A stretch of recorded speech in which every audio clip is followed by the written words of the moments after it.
Hello guys, welcome to learn easy. आज हम पढ़ेंगे क्लास 9th के fourth lesson a truly beautiful mind के बारे में।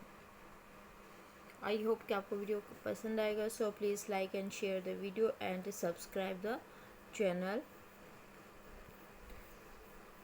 इस लेसन में आपको महान वैज्ञानिक अल्बर्ट आइंस्टाइन के बारे में बताया गया है कि वे अपने बचपन में कैसे थे, कैसे उन्हें स्टडीज़ करी, कैसे वो एक महान इंसान बने। तो उन सब के बारे में हम जानेंगे in the lesson. Albert Einstein was born on 14th March 1879 in the German city of Ulm. कि अल्बर्ट आइंस्टाइन का जन्म 14 मार्च 1879 को जर्मन शहर उल्म में हुआ था। Without any indication that he was destined for greatness. इस बात की उस टाइम पे कोई सूचना या कोई एक निशानदेही नहीं मिलती थी, कोई ऐसा हिंट नहीं मिलता था कि वो एक ऐसी महानता के लिए पैदा हुए हैं कि वो भविष्य में ऐसे महान बनेंगे। ऑन द कॉन्ट्रेरी, इसके विपरीत his mother thought Albert was a freak. इसके विपरीत उनकी माता जी सोचती थी कि अल्बर्ट एक फ्रीक है। फ्रीक मतलब एक नॉर्मल पर्सन नहीं है, जो दूसरे सामान्य व्यक्ति हैं वैसा वो नहीं है। उसकी क्षमता उनसे भी कम है। To her his head seemed much too large. उनको उसका सिर ज़रूरत से ज़्यादा ही बड़ा लगता था उनके शरीर के कंपैरिजन में।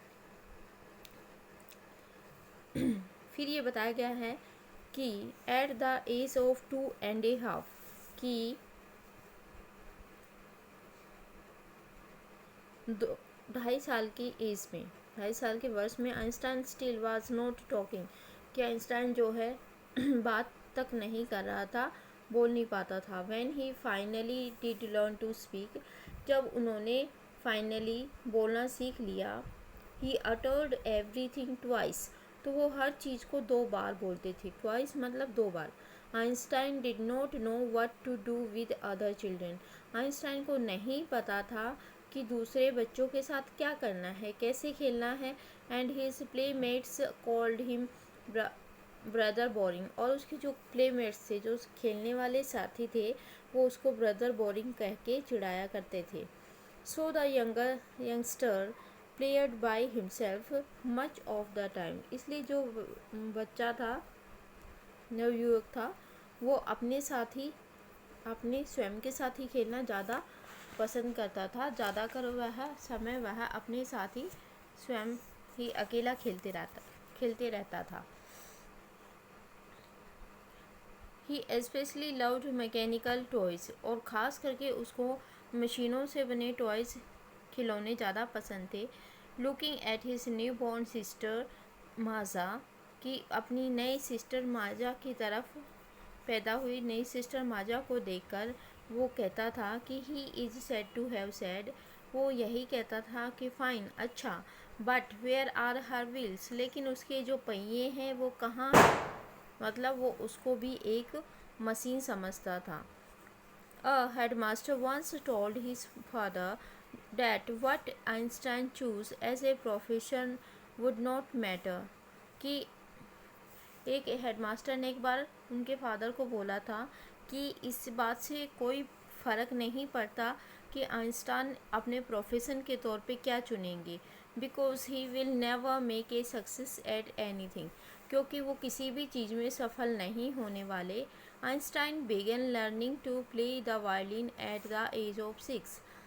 आइंस्टाइन ने 6 साल की उम्र में वायलिन बजाना सीखना शुरू किया।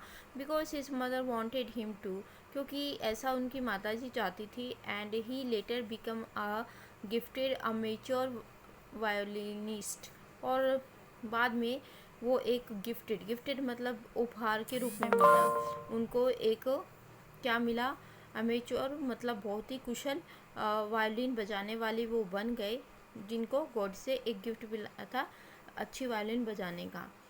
वो स्वयं के लिए बजाते थे। Maintaining this skill through out his life, और उन्होंने अपने इस स्किल को, अपने गुण को पूरी लाइफ जो है बनाए रखा।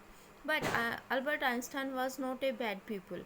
लेकिन अल्बर्ट आइंस्टाइन एक बुरे शिष्य नहीं थे। He went to high school in Munich. वो मुनीच के एक हाई स्कूल में गए, where Einstein family had moved when he was 15 months old. जहाँ से आइंस्टाइन की जो फैमिली है वो जा चुकी थी जब वह 15 महीने का था। And scored good marks in almost every subject. और हर सब्जेक्ट में उन्होंने गुड मार्क्स, अच्छे मार्क्स ऑब्टेन किए, प्राप्त किए। Einstein hated the schools regimentation. Einstein जो है स्कूल के रेजिमेंटेशन, जो ऑर्डर था, डिसिप्लिन था स्कूल का, उसको बहुत ही हेट करते थे। And often clashed with his teachers. और ज़्यादातर टीचर्स जो होते थे उनके साथ भिड़ जाते थे। एट द एज ऑफ 15, 15 साल की उम्र में, Einstein felt so stifled there that he left the school for good. 15 साल की उम्र में आइंस्टाइन को स्कूल में ऐसी घुटन महसूस हुई कि उन्होंने उस स्कूल को किसी अच्छे परिणाम के लिए छोड़ दिया। द प्रीवियस ईयर, उससे पहले साल में, Albert's parents had moved to Milan. Albert के जो पेरेंट्स थे वो मिलान शिफ्ट हो चुके थे। And left their son with relative. और अपने बेटे को रिश्तेदारों के पास छोड़ दिया। आफ्टर प्रोलॉन्ग्ड डिस्कशन, एक लंबे डिस्कशन के बाद, Einstein got his wish to continue his education in German speaking Switzerland. कि आइंस्टाइन ने अपनी जो एजुकेशन थी उसको जर्मन बोले जाने वाले स्विट्ज़रलैंड में अपनी स्टडी कंटिन्यू करने का विचार किया, निश्चय किया। इन अ सिटी, एक ऐसे शहर में, which was more liberal than Munich. एक ऐसी सिटी जो कि ज़्यादा उदार थी मुनिच के कंपैरिजन में। Einstein was highly gifted in mathematics and interested in physics. Einstein बहुत ही गणित में तो बहुत ही ज़्यादा हाईली, उच्च कोटि के गिफ्टेड, मतलब उपहार मिला था उनको मैथमेटिक्स में भगवान की तरफ से, मतलब हाईली गिफ्टेड थे, बहुत ही ज़्यादा गुणी थे, कुशल थे। एंड इंटरेस्टेड इन फिजिक्स, और फिजिक्स भौतिकी में इंटरेस्टेड थे, रुचि रखते थे। एंड आफ्टर फिनिशिंग स्कूल, और स्कूल ख़त्म करने के बाद, he decided to study at university at Zurich. उन्होंने जूरिच की एक यूनिवर्सिटी में स्टडी करने का सोचा। But science was not the only thing that appealed to the. लेकिन साइंस एक ऐसी चीज़ नहीं थी that appealed to the dashing young man, जो एक नवयुवक को, आकर्षक नवयुवक को जो अपील करता था, प्रभावित करता था। विद द वॉलरस मुस्टैच, जिनकी वॉलरस के जैसी मुस्टैच थी। He also felt A special interest in A fellow student. उन्होंने जो अपने फेलो स्टूडेंट थे उनमें भी एक स्पेशल इंटरेस्ट हो गया था, जिनका नाम मिलेवा मैरिक था। whom he found to be a clever creature, जिसको उन्होंने एक क्लेवर क्रिएचर, एक चतुर प्राणी के रूप में पाया। This young Serb had come to Switzerland. जो ये यंग सर्ब थी, सर्बिया कंट्री की रहने वाली थी, वो स्विट्ज़रलैंड आई थी। Because the university in Zurich, क्योंकि जूरिच यूनिवर्सिटी में पढ़ने के लिए, because was one of the few in Europe where women get degrees, जहाँ पर कि वुमेन, क्योंकि जूरिच यूनिवर्सिटी ही एक ऐसी जगह थी जहाँ पर कि वुमेन जो हैं वो भी डिग्री प्राप्त कर सकती थी। आइंस्टाइन सा इन हर एन एलाई अगेंस्ट द फिलिस्तीन। उन्होंने फिलिस्तीन के खिलाफ एक मित्र को देखा उस महिला में। Those people in his family and at the university with whom he was constantly at odds। उन लोगों के बीच में जो कि उसके परिवार में और यूनिवर्सिटी में थे, जो लगातार विपरीत परिस्थितियों में थे, उसके विरोध में थे। The couple fell in love, जो कपल था वो धीरे धीरे प्यार में पड़ने लगा। Letters survive in which they put their affection into words mixing science with tenderness. तो उन्होंने क्या किया, लेटर्स एक दूसरे को देना शुरू किया, जिसमें उन्होंने एक दूसरे के प्रति अपने प्रेम को शब्दों में व्यक्त किया। मिक्सिंग साइंस, उसमें साइंस को टेंडरनेस, कोमलता के साथ मिक्स किया। रोट आइंस्टाइन ने लिखा कि हाउ हैप्पी एंड प्राउड कि कितना खुश हूँ और गर्वित हूँ। आई शैल बी मैं हूँगा when we both have brought our work on relativity to a victorious conclusion. When we have brought out, जब हमारे वर्क को हम एक संबंध रिलेटिविटी के साथ एक विक्टोरियस एक विजयी निष्कर्ष पर ले जाएंगे। In 1900, at the age of 21, Albert Einstein was a university graduate. 1900 में 21 साल की एज में अल्बर्ट आइंस्टाइन ने ग्रेजुएशन कर ली एंड अनएम्प्लॉयड और बेरोजगार थे उस टाइम पे।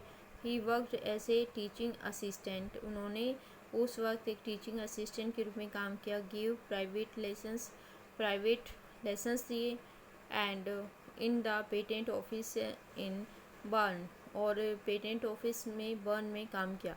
When he was supposed to be assessing other people's invention, जब उनको लगा कि वो दूसरे लोगों के आविष्कारों को असेस्ट कर रहे हैं, तो Einstein was actually developing his own ideas in secret, तो रहस्यमय रूप से सीक्रेट में वे अपने ही जो आइडियाज़ हैं उनको डेवलप कर रहे थे, विकसित कर रहे थे। He is said to have jokingly called his desk drawer at work the Bureau of Theoretical Physics. He is said to have jokingly called his desk.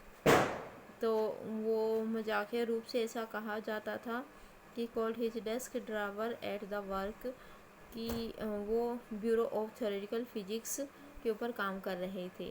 One of the famous papers of 1905 was Einstein's special theory of relativity. 1905 में Einstein की सबसे famous theory of relativity जो है I according to which, जिसके अनुसार time and distance are not absolute, कि time और जो है डिस्टेंस है वो कभी भी निश्चित नहीं होती। इंडीड सच में two perfectly accurate clocks will not continue to show the same time, कि वाकई में दो परफेक्टली एक्यूरेट जो सही घड़ियां हैं विल नॉट, वो हमेशा एक जैसा टाइम नहीं देंगी। If they come together again after a journey, वो अगर वो एक लंबी जर्नी के बाद आती हैं। If one of them has been moving very fast relative to the other, if यदि उसमें से एक फास्ट चल रही है रिलेटिव टू अदर, दूसरे के कंपैरिजन में। From this followed the world most famous formula, इसमें से वर्ल्ड का सबसे फेमस फार्मूला निकला विच describe the relationship between mass and energy, जो मास और एनर्जी के बीच में रिलेशनशिप को बताता था, जो कि था E is equal to mc2 mc²। So we will do second part of it in next video. So keep watching Learn Easy and like and share the video and subscribe the channel. Thank you so much. Keep watching Learn Easy.